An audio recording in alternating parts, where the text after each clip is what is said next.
మంజుల శింజిని చతుల లాస్య వినోదవ శంకర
తాను నీలో లీనమైనది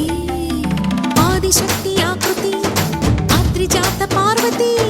తానువైన ప్రాణధవుని చెంతకు చేరుకున్నది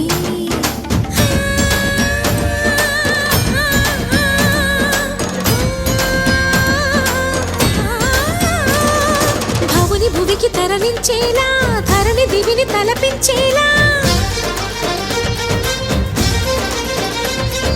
రసతరంగిణి లీలా ఎదిని నృత్య రతుని చేయగలిగే